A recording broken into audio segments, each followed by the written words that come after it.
When you think of addiction, what image comes to mind? For many, it is a stark, desperate picture, confined to the shadows of society and linked exclusively to hard drugs, and linked exclusively to alcohol.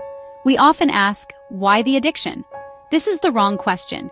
It leads us down a path of judgment, blame, and misunderstanding, focusing only on the destructive behavior itself. The real question, why the pain? This question shifts our perspective entirely. It invites us to look beyond the substance or the behavior and see the human being underneath, a person seeking solace from a deep, often unspoken suffering.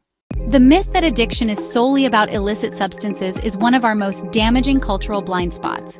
It lets us draw a line in the sand, placing ourselves on the safe side and the addict on the other. But the reality is far more inclusive and, for many, uncomfortable.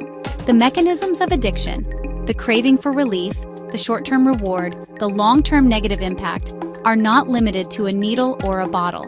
They show up in behaviors and substances that are legal and often celebrated. Think about sugar. A sweet treat gives a quick burst of comfort and energy, a small escape from stress or boredom. For some, that becomes a compulsive cycle of craving and consumption, leading to serious health problems, guilt, and a feeling of being out of control. The same brain circuits drugs activate are also stimulated by sugar. Why do some people fall into the grip of addiction while others do not?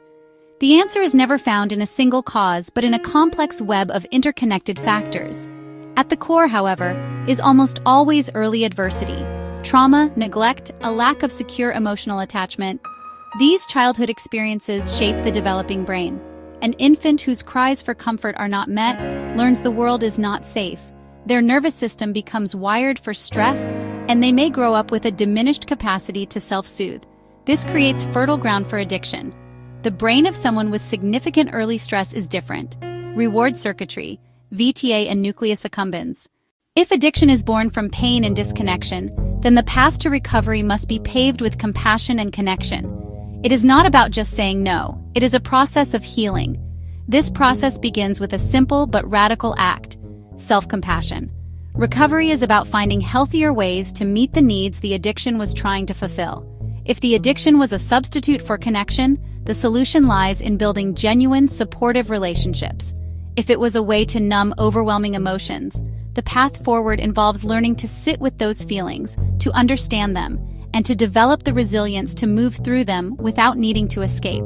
It is a journey of reparenting oneself with the kindness that may have been missing in early life. We stop blaming the individual and start examining the environment that creates the suffering. The message, then, is one of profound hope. People can and do recover. The brain, with its remarkable